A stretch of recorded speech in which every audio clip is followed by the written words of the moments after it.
Hello! So, this is actually the second time I tried to record this. The first time I did it was around a week ago.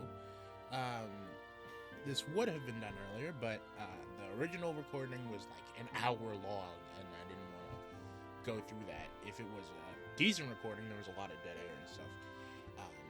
I would have done this re-recording sooner, but then, also my monitor died at some point. It's not that big of a deal. So, now that we're just about a month, closing in on a month from Pokemon Day, I wanted to put my thoughts together after I've gotten some time to look at stuff and think about things. Um, uh, more clearly than when I first did during that live stream, and then even more clearly than when I did my Pokemon Y live stream, which is actually really nice getting to look at all that. So I'm gonna be doing that. The first, and I wouldn't call it. I guess it is important depending on how you look at it. I wanted to talk about not anything in specific, but more just the fact that we like watching people get hatred for either side of how they feel about the game. Right? It's not that serious. It's either you are interested and like what you see, or you're not and you don't. It's excuse me. It is quite literally not as serious. Like it doesn't get any more serious than that, right? I don't exactly see why people need to be attacked for the way that they think about shit. Like the same thing happened with Legends Arceus. That turned out to be one of the best Pokemon games. I don't necessarily believe that, the game taking place where it does and being built the way it does necessarily would mean that it would be a trash game. I'm excited to see how they implement a lot of this stuff, how they stick the landing. But there are going to be people that aren't, and that's fine too. My biggest problem is less the videos themselves, no matter how much I disagree with even the way that they're worded. It's more being unable to have a conversation worth a damn without being called Satan. So, yeah, let's not do that. But yeah, other than that, that's all I wanted to say about that. So, this next part, we'll be talking about what was actually shown off then and what we know about the game so far. Other than that, I guess I'll put like some small stuff up here. Pokemon Champions, which is really the only new thing there. Everything else was like updates for stuff. Pokemon Champions, it looks pretty interesting. I wasn't here mainly for the battles really at all. When it came to Pokemon, like it was just inoffensive enough for me to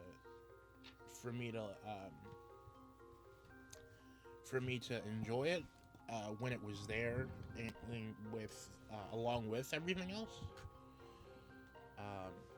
So like I'll definitely still get it probably, because depending on how they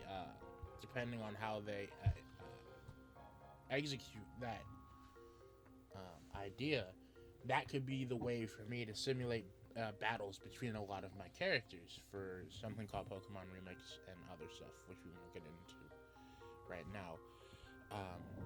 All I will say is that some of the characters that you see me drawing whenever I draw, like before the Pokemon Presents of last year and this year, and most likely before the next one when we get the next trailer, because they'll probably have a Presents or at least announce it before then.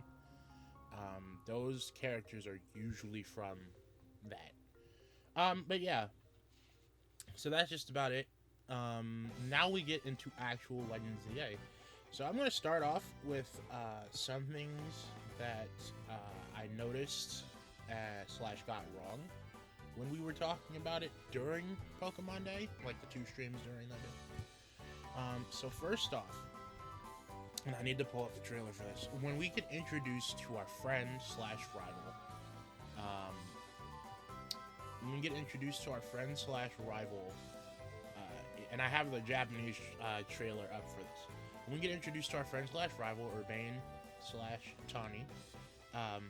There's music playing. I called it Headed, but I'm almost entirely certain this is the what's the name the name of the berry mini game? I want to say Berry Master, but I'm not entirely sure. I think that is where this is from. And it also, this is something also interesting that I've gotten to think about since I made that connection. It does sound ever so slightly like Route 1 from Kalos as well. So, you know, that was something I wanted to point out. And then there was, there's a point where they're talking about the battle system, which we will get into, don't worry. During the Mega segment, actually, when Absol uses, I believe it's Stone Edge. Again, I'm on the Japanese trailer right now because that was where you could hear the music the best. And he's and it's fighting in Altaria. What we're going to assume is the Hex Maniac design that everyone's been going crazy over. Well, you know what type of people have been going crazy over. Apparently, right? This is going to keep the same thing that I don't know if Legends Arceus did it, but I know Scarlet and Violet did it, where each of the trainer classes are randomized between the different skin tones and hair colors and stuff. So that's really cool. But the Hex Maniac, again, we're just going to call it that unless we get an actual name for it. When they're in the dark-skinned variety, their clothes, instead of being like a dark purple or black or white, and their hair looks white, I guess, that might be another randomized color. I think that's interesting to have that type of contrast, especially since, you know, the way colors work, being a dark person and just having a bunch of dark colors and even dark hair, is a bit homogenous. So if you wanted to have, like, the contrast that the original one had, doing this would be a fantastic idea. I think they both look cool.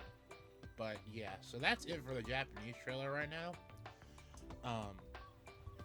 Other than that, there's not really much else to say. I don't exactly recognize the music for the Wild Zone part. So yeah, moving on.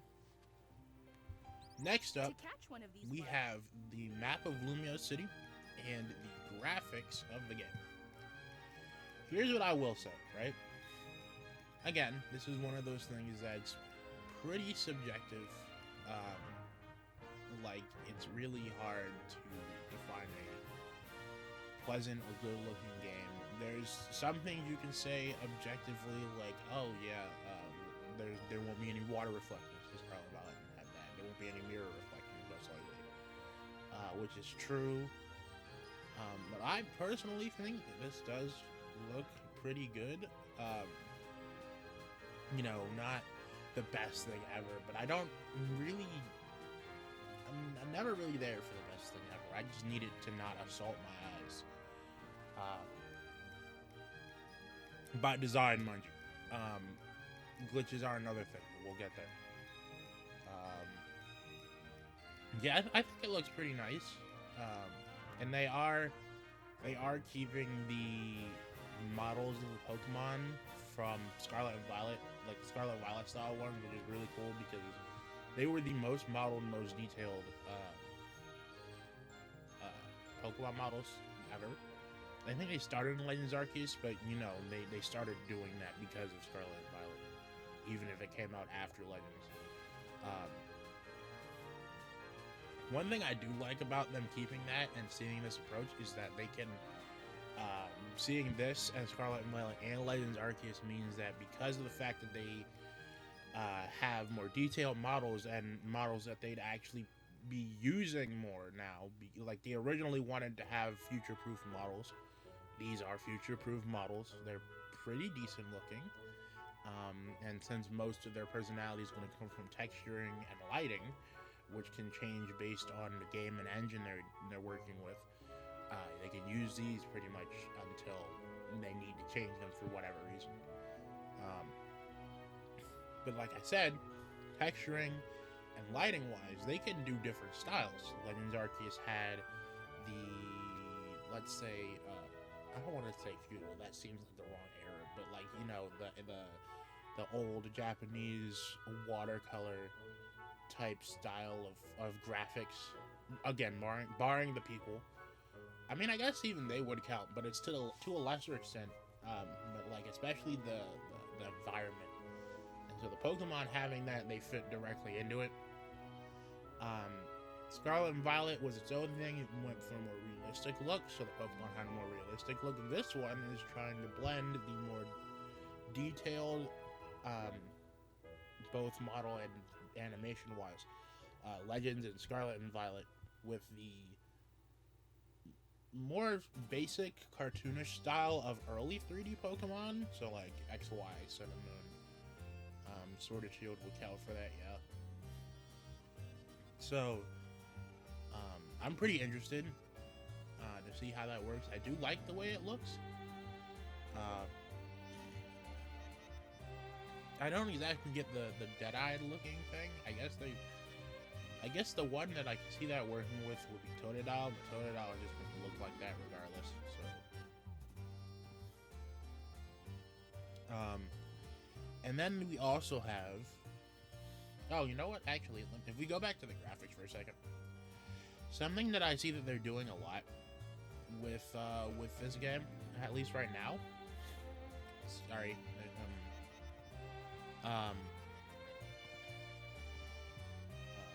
Something I see that they're doing a lot is more holographic type stuff. Like, okay, if we look on near the Pokemon thing,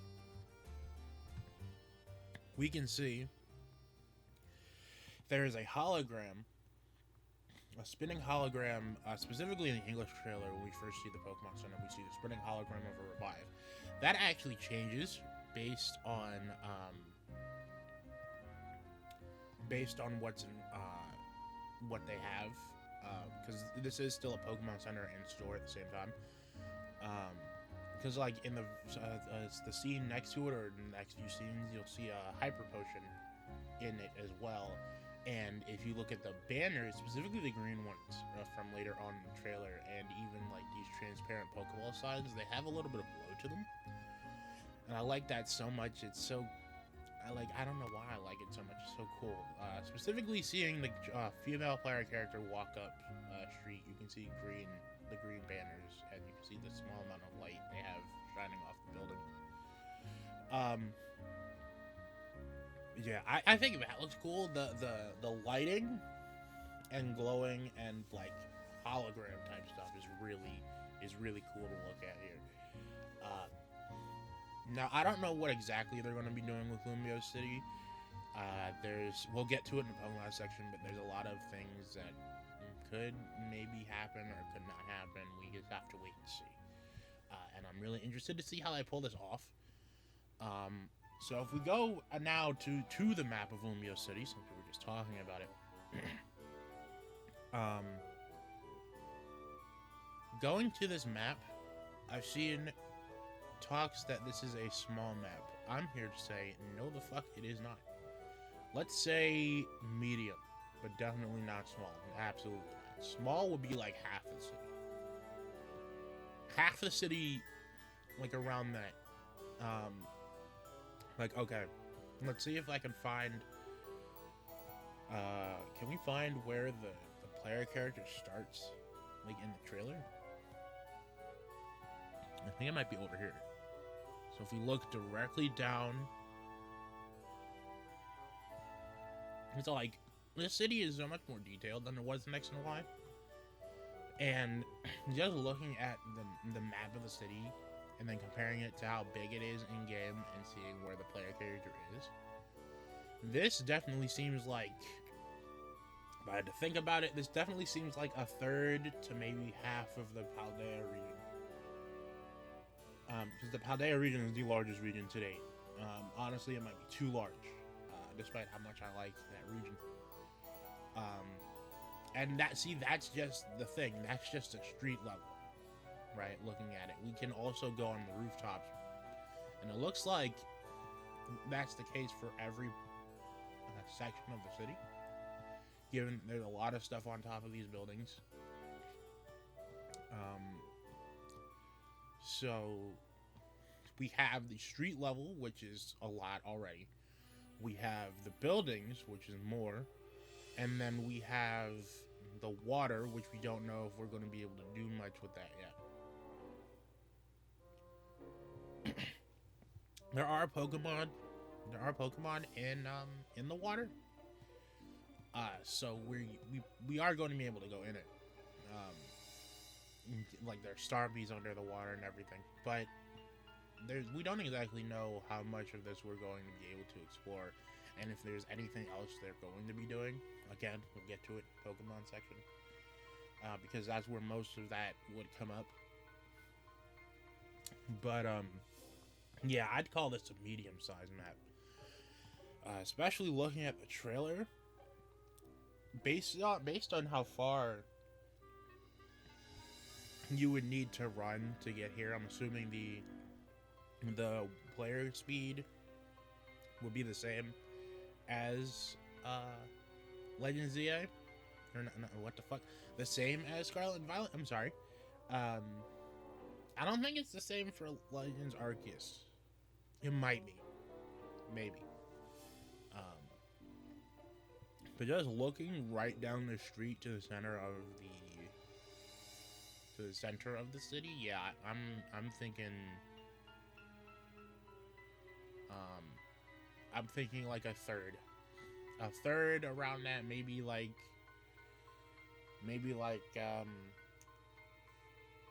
what? Maybe like 2/5 of Paldea, because also remember, right? I mean mainland Paldea, because there's also the water, and then there's the crater in the middle. Like removing those, I'm thinking like 2/5, a third to 2/5 of that, which is good. It's good to have a smaller map, especially for a game that is coming out between the major gens, the stuff people would majorly play. I'm just excited to see how they fill out the city, and we know that the city is going to be changing throughout the game. So that's a pretty exciting thing to see. Now, there are wild zones in the city.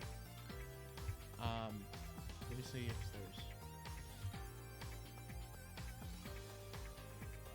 Yeah. So, okay, this would be the best place to put it. So there are wild zones in the city. There are these potentially tiny, maybe not little areas. If they are tiny, there are bound to be a lot of them. This is essentially what I was saying that Sword and Shield should have been.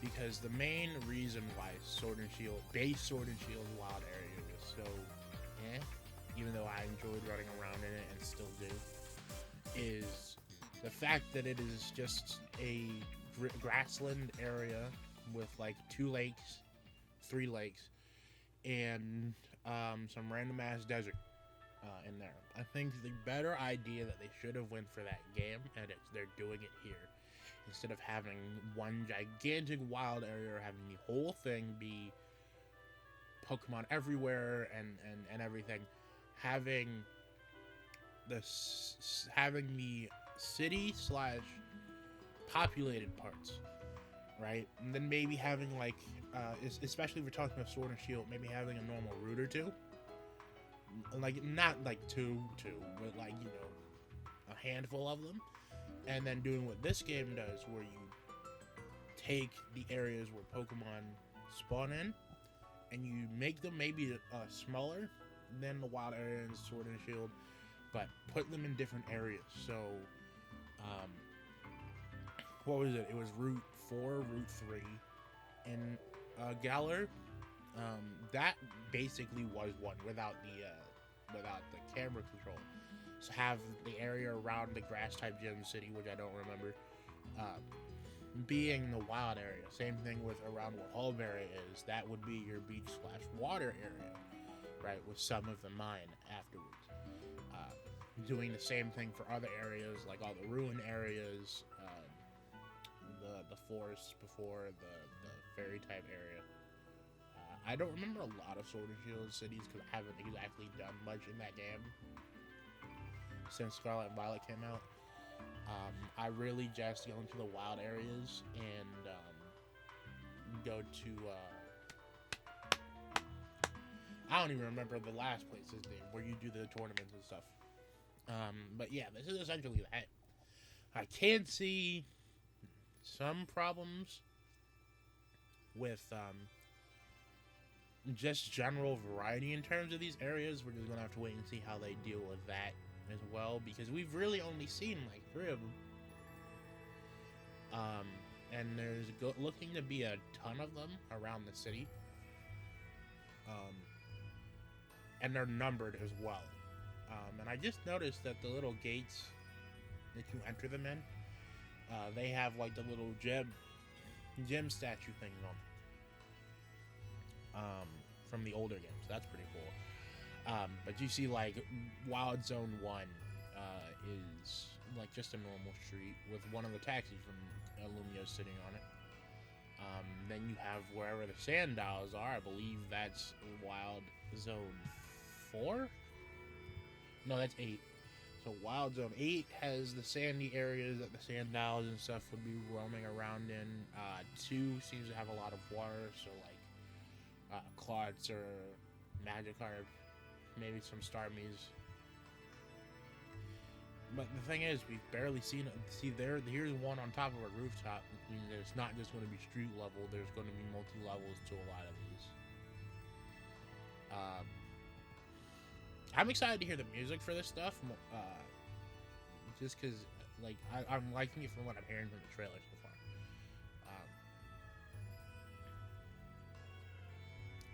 And then this is where we see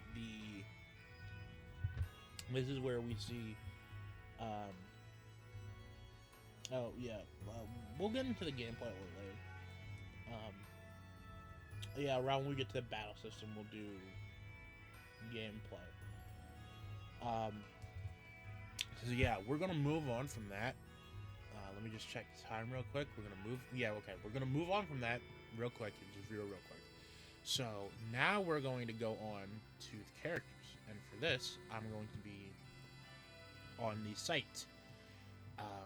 I love all the character designs. That's pretty standard for a Pokemon game. They usually knock that out of the park. So there's us. We aren't from Lumios. We're sightseers. And it says we're going to tackle all sorts of incidents in the city. This is definitely a mission-based game. And the female character's picture looks like she's standing in front of a stall or something. You have the starters. We'll get to them. Urbane and Tawny. Yep. Friend who works and lives at Hotel Z. Supporting the owner however they can. They may come on strong at times, but they like helping people in Pokemon. They're quite skilled at Pokemon battles, too. Your appearance that you choose at the start will determine which one of these you get, so I'll likely be getting Tawny for my first one because I usually pick the male for my first one. The first character is usually based off me. We get to see AZ for the first time since X and Y. This is just an upgrade from what he was when you met him at X and Y. Bro was a hobo for thousands of years.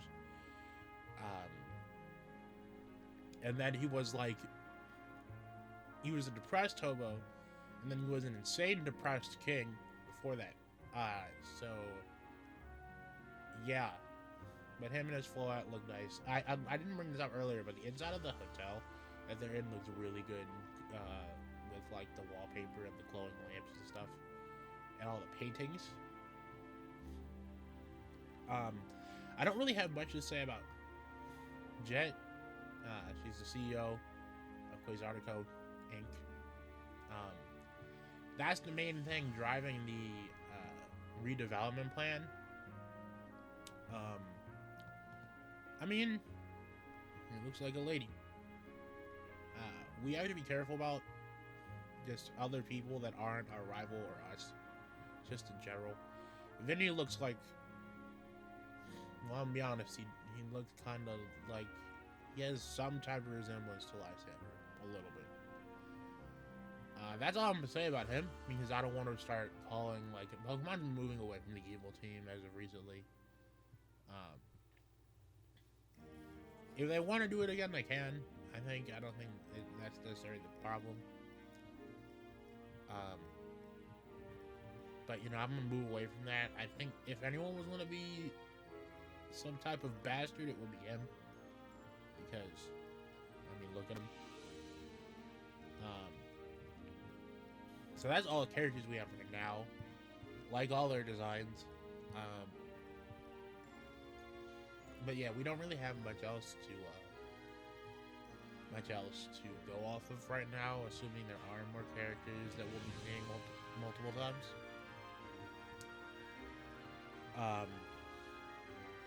So I guess that was a bit unceremonious, but well, actually, if I can keep going, the jacket our character is wearing is a sick two-tone jacket. I really love the way that it looks. If I got the chance to keep it, I will keep it. I'm not sure if I should keep this one for gameplay, but there is going to be character customization. You can see the clothing stores, and from what they look like, when we put an image up here, you can see that they also have the hologram tech, and it looks like they're going back to the tops and bottoms thing. Again, like I said before, if Scarlet and Violet's character customization with like sword and shield level tops and bottoms is perfection, and like more hair and more bag styles, but like other than, like, even ignoring the last two I said, just combining the best parts of those two alone would be a W. They wouldn't have to do much else other than port that shit for the rest of their games. I can kind of understand not doing it in Scarlet and Violet, depending on how much changed, because as simple as it may look, that involves retexturing hundreds of different models for Scarlet and Violet if they wanted to port them over to, like, from Sword and Shield, if they wanted to port them to Scarlet and Violet. And that's assuming that, like, the model rigging didn't change or the size of the models didn't change, because that happens sometimes. Yeah, so that now we're done with the character stuff. So yeah, moving on.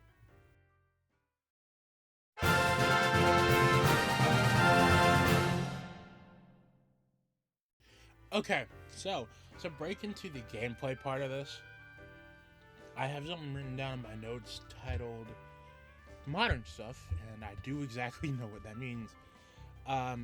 So, over the course of the trailer, because of the fact... Okay, backing up. Because of the fact that this is a Legends game, people kind of expected... There was a group of people that kind of expected it to be in the past.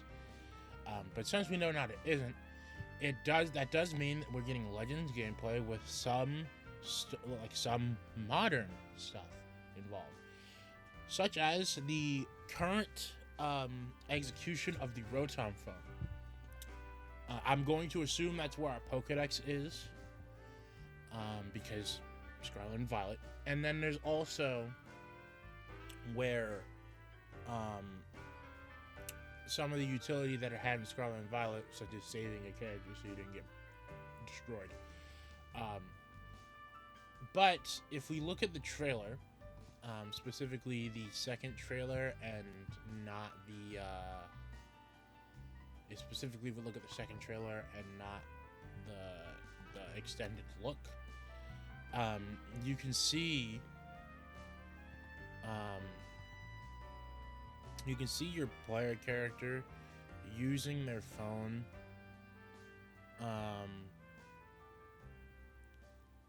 or was it the second trailer? I think it might have been the extended look. Hold on a second. Let me find it. It's somewhere, damn it. It's somewhere. Hold on.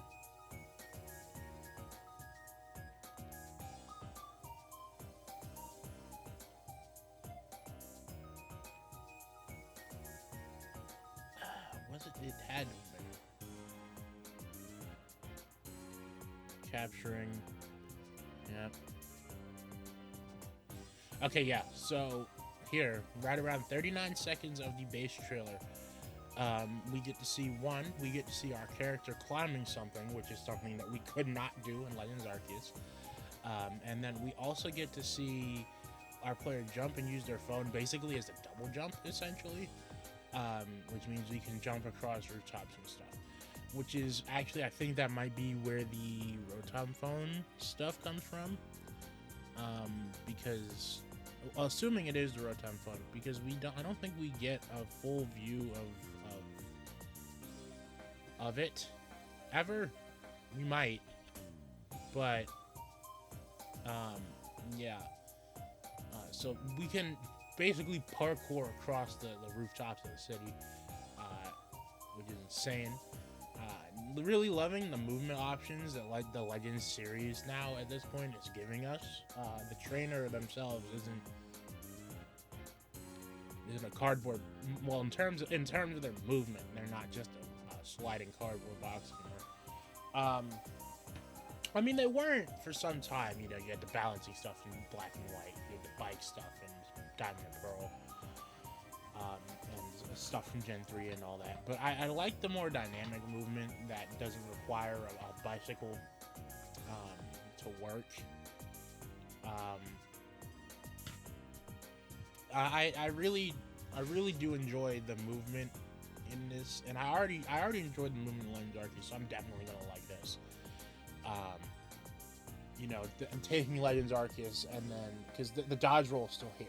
The dodge roll is still here. Obviously, throwing Pokeballs for your Pokemon and to catch stuff is still here. Obviously, the run's still here. So having basically Legends Arceus, and then adding more stuff, the climbing, the jumping, what would essentially be a double jump in concept, from what we know, that's nice. I really do like that, but we'll get to the biggest part for me anyway in a bit. But that's not the only thing when we talk about modern stuff, right? This is something that's more discussion worthy. But because of the fact that we are taking place in like after X and Y in the modern day, that means that when we go to catch stuff, we are using modern stuff, right? So, and there was a Pokeball shop specifically in Lumio City before this. But does this mean, right, that it's not just like the Pokeball line and then like the Heavy Ball line and the Jet Ball line? Does that mean that we're seeing modern stuff? So, is the Quick Ball here? Does the Heavy Ball have its Legends Arceus attributes as well as its modern attributes, where it both works better when Pokemon don't detect you, and if something is extremely heavy? You know, our Dust Balls here, where they probably work at night, so we'd want to use those at night, right? There's Luxury Balls. Premier Balls are just more Pokeballs. Are those there, right? There were some more types, but you know, like the Apricorn Balls. Are those there? Lure? Net? Where? I know Net isn't one of those, but yeah, like Lure, Net Balls, Dream Balls, not Dream Balls, Heal Balls. You know, like obviously a Pokeball is here, so that means Great Ball, Ultra Ball will be there, or the Master Ball will be there. I mean, for all intents and purposes, the Origin Ball was the Master Ball, but like I mean the Master Ball you choose to use something on. Is that there? You know, these are the types of things that we have to ask. And then there's also held items, right? Because Legends Arceus didn't have held items nor abilities. Do we have abilities here? Do we have held items? Because the way that Mega Stones work is that you give a Pokemon the Mega Stone to hold. They can no longer hold in their item, but with that Mega Stone, they can Mega Evolve. If you look later on in the trailer, we'll get there. We get the answer to that, but well, we can see Megas, is what I'm saying. We don't get the answer to the questions I just asked, but we get to see the Megas happen. And we get to see the UI. So the question would be: is that held item, or is that just once you have it, you auto give it to a Pokemon if you can give it to a Pokemon and do things Mega from there? We'll just have to see with a lot of that. There's also the teleportation panels we haven't seen since discounting Brilliant Diamond Shining Pearl and Let's Go. We haven't seen them in a mainline game since Sun and Moon, or Ultra Sun and Ultra Moon. The teleportation panels, those will put. I've seen them like they seem to put the player character on the roofs, but then I also see just normal ladders as well, so I'm not entirely sure. Let me just go and look real quick, right? Because there's this one right here, right next to this building at 36 seconds, 35 seconds into the second trailer. This is a teleport panel. I really like having these back. They're not that big of a deal. Climbing a ladder is more realistic, but it's also more time consuming when you look at Scarlet and Violet. But I would assume that the ladders are still there. That is an assumption, but I'm pretty sure you can see some of them. Some ladders in the map art for the game, I think. I don't have time to look around, right? So we'll just have to wait and see on that. But as of right now, we just assume that the teleportation panels are the only thing there. But I do like them. They are faster than ladders. Plus, they look cool. So yeah. Wait. Oh no. Okay. So that's just about it for modern stuff, other than like the hologram stuff that I was talking about earlier. The teleportation panels and the holograms look nice. I do wonder about the items we can use, because there's also all the potion variants, all the medicine variants that exist. Most of them did show up in Legends Arceus, and you had to make them yourself. Which also brings up another question: do we have to craft these? Can we just buy them? Will crafting still be in the game? That's something we have to wait and see about. So, yeah. Moving on from that.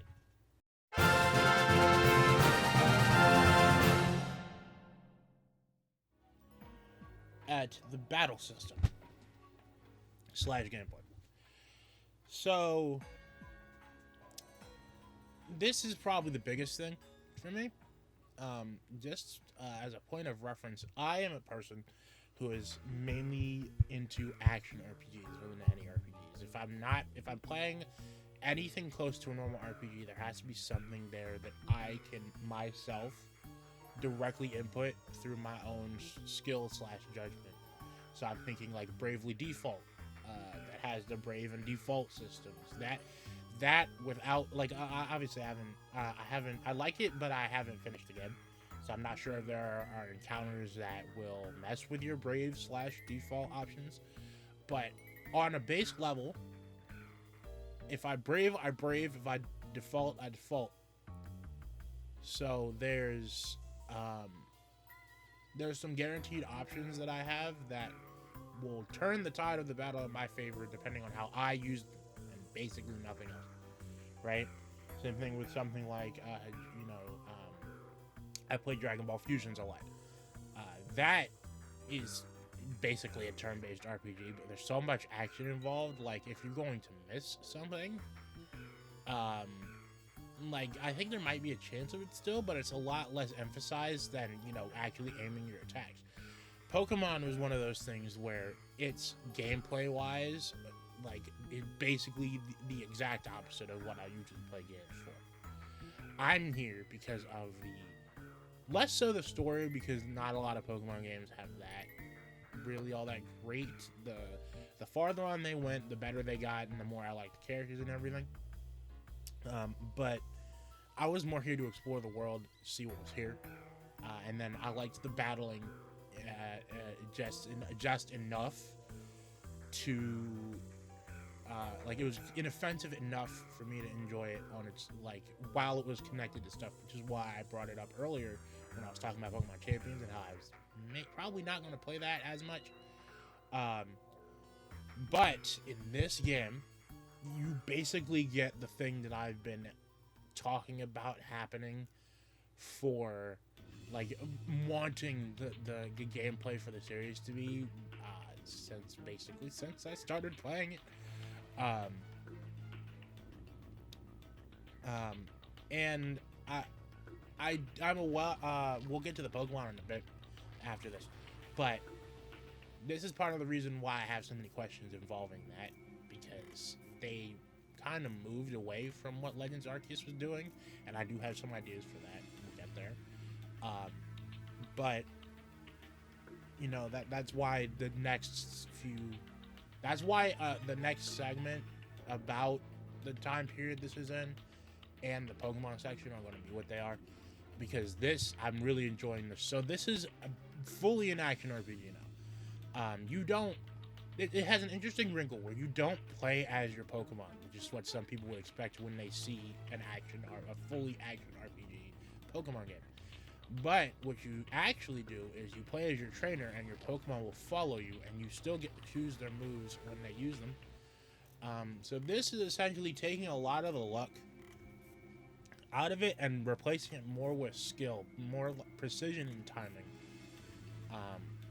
more than anything. Because what this essentially means is that, like, obviously Pokemon are going to have stats.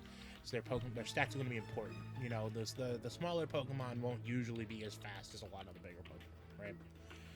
But what this does mean is that it's a lot more even for every Pokemon now, assuming you know how to actually play as them, or, you know, guide them in battle. So it makes it more like the anime, and it makes it more like what I want it to be.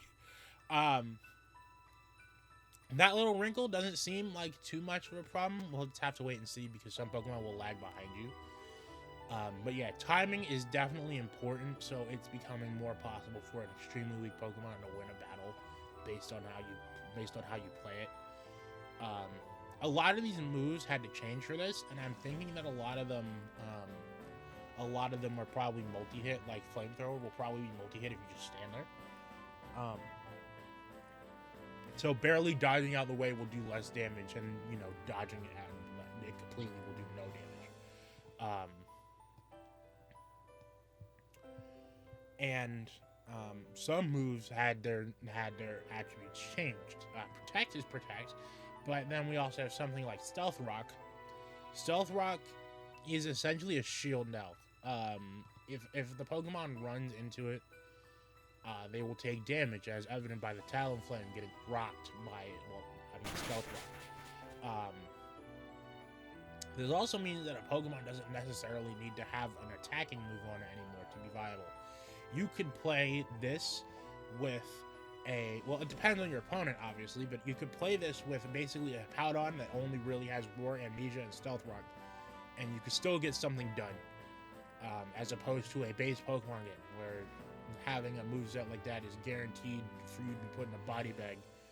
So that also means by proxy, a lot of the NPC trainers are going to be a lot more of an issue, potentially, just based on this. You know, and moves also do have wind up now, so you have to be able to accurately judge your Pokemon's speed and their wind up for moves in order to be able to get out of battles better. You know, I don't necessarily see the healing and stuff, and I think the ability to run has been put on the minus button, I think. But, you know, this is stuff we're going to see as we get closer to the game coming out. So. And then finally, for the gameplay section, we have Mega Evolution. So with the changes to Pokemon battles, Mega Evolution needed to change. And this essentially puts it more aligned with both the action element and the other gimmicks for Pokemon. Specifically, Gigantamax. Terrestrialization also had this, but I'd personally say it's less of an issue than when Mega Evolution had it. So originally, Mega Evolution happened. You could do it with one Pokemon, and it would stay Mega Evolved until the battle was over, or it was knocked out. So instead of having it be like that, what they're doing is essentially when you Mega Evolve a Pokemon, right? You know, obviously Mega Evolve, it'll get stronger, its moves will get better. as evident by the little symbol next to the moves. Again, we're here with Absol. But there's a timer on it. And potentially, with how they do this timer, that can also mean that the Mega Evolution itself, choosing if you want to activate it or if they allow you to deactivate it, is also huge, right? Because if you're on a timer, right, you can choose, okay, I can do this Mega Evolution at this time, take this thing out, and then we can still save some of it if I need it later on in the battle. Story mode battles probably won't have that happen, and I don't know if we're going to have a player-on-player battle with this. That'd be cool, but I'm not entirely sure about it. The original Legends didn't have it, so we're just going to assume that it doesn't for right now. But assuming that they let you do that, that's actually a pretty big way of making it so that different playstyles can be catered to. You don't have to be the person like who's like me, admittedly, and go all out like all the time. You can be defensive turtler style and ration out your Mega Evolution so that you have the ability to hit hard when you actually need to. And that'd be interesting to see if that is how it works. But again, we are also on our first and so far only gameplay look at the game, so we're going to have to wait on a lot of this. This is also where you can see on Absol's picture right here, you can see it has a Mega Stone on it. It is the only Pokemon on this person's team that can Mega Evolve. And it's the only Pokemon on this person's team that has an item on it. So I'm going to assume that it's like the thing that I proposed earlier, where if you get the stone and the Pokemon can use it, it'll auto be put on it, and then you can just use it whenever you want to. Moves do seem to get a lot better when you Mega Evolve. Like I mentioned earlier, they do get better. You can see the symbol. It looks like a C+. But we just have to wait and see with that. But like, you can, and also you're not like I guess the battle state doesn't change you from the overworld anymore, like it did in other games. Because it looks like this Mega Kangaskhan is in battle with this Garbodor. This is at 246 in the trailer, and when it uses Bulldoze, it ends up knocking out the Garbodor and the two Trubbish next to it, which is another thing. Some more moves will also get a lot of area of effect type stuff. Moves like Earthquake had this already, but we get to see a lot more of them. We're going to get to see a lot more of them here because of how the battle system works. There isn't really much else to say about it. I'm really excited for this. The dodge roll is still here, like I mentioned earlier. So that can be a way to dodge your trainer out of the way of attacks, which means that potentially the hit point system from Legends Arceus is still here. Yeah, there isn't really much else in the trailer. We get to see the Zygarde cores and cells. We get to see the Looker Bureau, which means we might see Emma. That was her name. And then we get to see the promotional match thing. So there's still some stuff we haven't seen yet. And I'm really excited for this. I was basically on board the moment that I saw the way that the battle system worked. I'm like, yeah, nope, I'm buying it. I was going to regardless because I'm not the type of person that really requires anything in a game. I'm more here to see how they do it. But with this, I'm definitely here for it. So yeah, we're just gonna move on to the next section.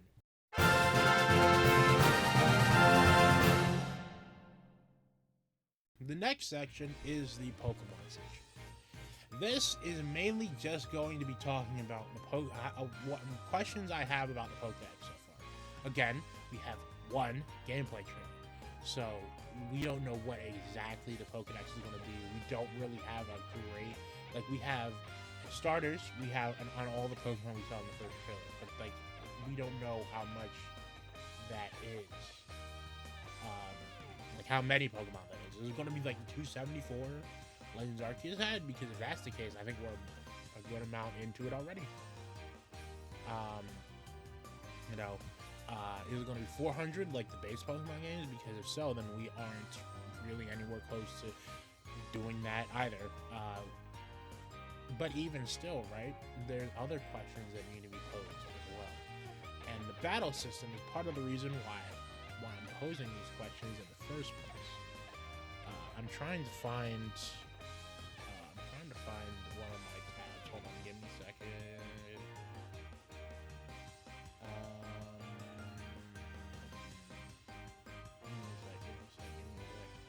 Where is it?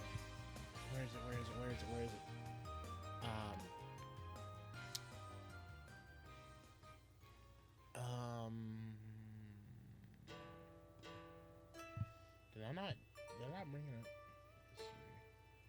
No, I didn't. Okay.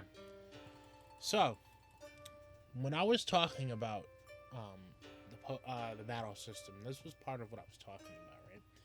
This is a really cool system, right? Because of the fact that this is new and they removed Legends Arceus' battle system, right? That leads me to believe a few things, right? One, the battle system they use will probably be based on what time period it takes place in. So anything that is in the past would probably use something more akin to Legends Arceus' battle style. Any Legends or other game, side game, other than like the main stuff that takes place around the same time Legends Z-A does, would probably end up using this battle system. But that's just an assumption. They could just completely never go back to Legends Arceus' one. They can never come back to this one after this. But that brings up the question of what Pokemon are here. Because Legends Arceus was like, okay, yeah, it's slightly new, but it's still like, you know, a Pokemon battle system.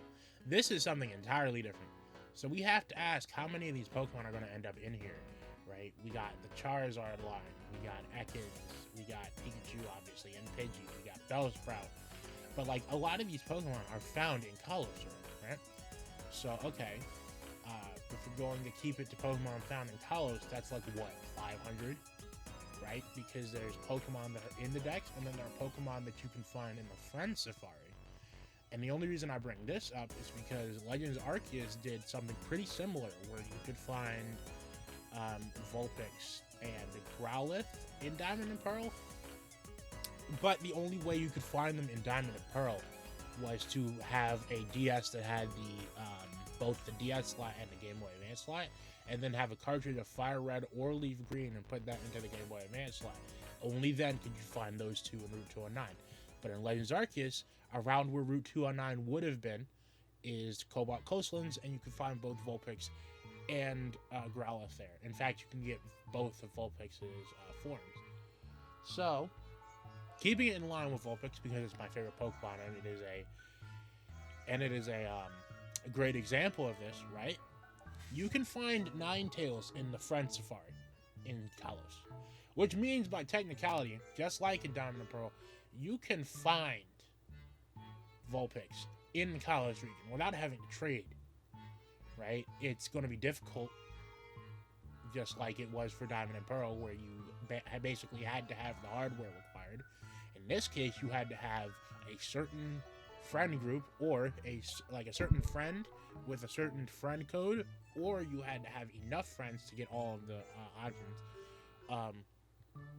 But you can get Ninetales in one of the Fire Friend Safaris as the third slot, right?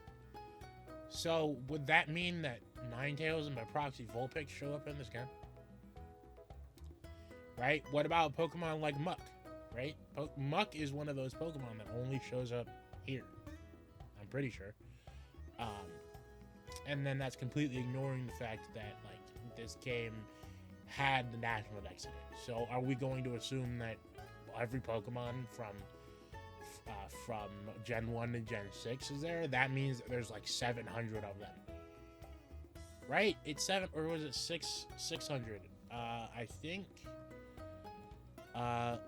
it's something. I'll put it up on screen now because I really can't afford to be wasting too much time. But yeah, that's just the type of stuff that I'm talking about, right? Obviously, we'll get more trailers. We'll see more Pokemon. We'll get to see what Pokemon are there. But if we're just going off of what the Kalos deck says, then like 400 of them. and then like if they want to be generous, maybe the ones from the Friend Safari as well. But we're just gonna have to wait and see. That is a pretty interesting question. Other than that, you know, Charmander is there. That whole line is there, which means by proxy, because it's both the rest of the starter trio and because they already have Megas, that means that, you know, Squirtle and Bulbasaur are probably going to be there. Gen 3 starters should probably be there. Again, Pokemon with Mega Evolution should be there. So Gen 1, Gen 3. Gen 6 is going to be here pretty much just because of the fact that this is their region. So Fennec and Froakie, Chespin are going to be here. You know, I don't see Autono here, but it is a Mega Evolution. See, unless they're going to do something again, I think having every Mega Evolution here is a great idea. So what that does mean, like Salamence is here, but we haven't even seen Mega Salamence yet. But we can see Salamence because we saw Bagon at some point. You know, Mega Kangaskhan, Mega Steelix is probably going to be in the game because of Onix being here. So, you know, that's the type of stuff I'm talking about. We gotta wait for the trailers, see what other Pokemon come up, and then we can make more guesses from there. But it will be interesting to see how they end up doing this. It's about to be an hour, so I have to really wrap up this last one. So that's it for this section.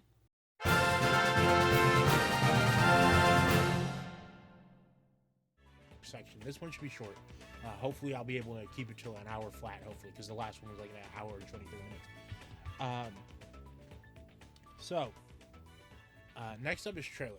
So this one we're batting a whole 0 average with this, because I was expecting us to see it sometime in 2024. We did not, and it's looking like this game is coming out maybe. Okay, so here's where the speculation comes in, right? In the English trailer, we only got late 2025. You know, that could be November. But then apparently it says fall 2025 in the Japanese trailers. And so that got people thinking that it's going to be a September release. Now, usually that's like, oh, that's extreme hoping. But this was the same way that people found out that the first part of the DLC for Scarlet and Violet, the Teal Mask, was going to come out in September. And even though they didn't get the early September part right, they got September right. That did come out in September. So saying September for this year is not too far off. I'm hedging my bets more on October, right? For two reasons. One, well, actually, yeah, it is 2 reasons, but there's 2 reasons inside one of those reasons. It's that the logical reason is that it's a pretty good midpoint for the 2 prevailing release date theories, right? So that's that. That's the one that has 2 of them. We'll get there. And then the second reason, the really cool reason if they do this, is that original X and Y came out in October of 2013. I think it was specifically October 13th. For everyone except Europe, I think no, it was Sun and Moon or something. And so having this game come out around that time, damn near exactly 12 years after X and Y did, would be pretty cool. I don't think they're going to do it, but it would be pretty cool. Regardless of the release time, this is going on holiday, like Christmas lists already. That's the point. But going back to the first reason, right? Okay, if it's in September or even late August, which I've heard some people say, expecting it to be in October is good, because that means that I was thinking it to be later, which means it's coming out earlier than I thought, which is a great, it's a great feeling. It's a feel good. But if it comes out in November, I'm not too upset about it, because it's only a month after. Saying it's coming out in July or August and then having to wait 2 to 3 months, or 4 months for the game is going to suck.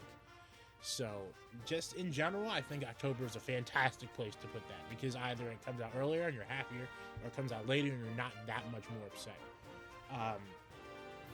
Trailer-wise, it really just depends on the release date, right? Because of the way they do trailers, especially with Scarlet and Violet.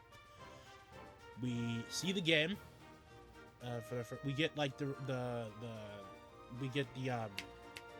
get the reveal trailer. Then we get our first gameplay trailer. And then, depending on if we're talking about the more recent stuff or the stuff before that, we would get trailers either every like few weeks to month after that reveal, or we would like skip a month like July, and then keep getting trailers from August forward. What that would mean if they were doing the same thing is that I personally think that if they're doing the same thing, we have to see this by April or May. From there, it's really a toss-up if they skip June. But I personally think that, assuming they do the same thing, right, we're either going to see the next trailer in April along with the Switch 2 stuff, and then we won't see anything May, and then we'll see stuff June till the game comes out, or we're going to see it in May, we won't see it in June, and then we'll see it July until the game comes out. I think that's a pretty safe way for that to go. Again, they could just change stuff and we won't know, but you know, we have to work on what we do know, and within reason, and I think this is pretty reasonable right here. I have been wrong about basically everything involving this game so far, but it doesn't hurt to keep trying to speculate for some things. You know, it's whatever. So yeah, I'm now only 1 minute past an hour. I'm hoping to have this out around the 1 month anniversary mark of Pokemon Day. So likely the 27th. And that'll be great because that's around less than a week until the Switch 2 Direct. So, you know, if they were going to put, I don't think they're going to put it in the Switch 2 Direct, especially since they announced that there's going to be a Switch 1 game. Now, for the part about this, I did hear a lot about this, but I think it's a good thing it's a Switch 1 game. Not only is it not hard, like just hard filtering people who won't get the Switch 2 year one, which is a lot of people, but whether it be on price or the way that the console will perform, it's that's a pretty smart idea to not do that. But also, I feel like they should focus on if they're going to have them come out simultaneously on both anyway, I feel like they should prioritize having it run better on the weaker console, because if it runs good on the weaker console, it's going to run well on the stronger one. I think that's just generally a good practice to make sure it works on the weaker one regardless. So I'm not really that bothered by it. But yeah, so this is still an hour, and there was a lot less dead air than last time. So I'm gonna have fun doing this. I think I can get away. Like, what was I doing? I think my 30-minute video, I was editing that for like 2-3 days. So we're just gonna have to wait and see with this one. I should have enough footage of Legends Arceus and Pokemon Y to make it work. I'm not sure about the music though. But yeah, thank you for, if you got here, thank you for listening to this fucking shit. I don't know if I'll split this into 2 parts. I might. If I do that, then the first part comes out the 27th. Second part comes out maybe the 31st or the 1st in April. But assuming I do keep it all one part and you are here, thank you, goddamn. Yeah, I'll see y'all for the Switch 2 Direct, and hopefully not too long after for the next trailer for this game. So, yeah, that's about it. See ya.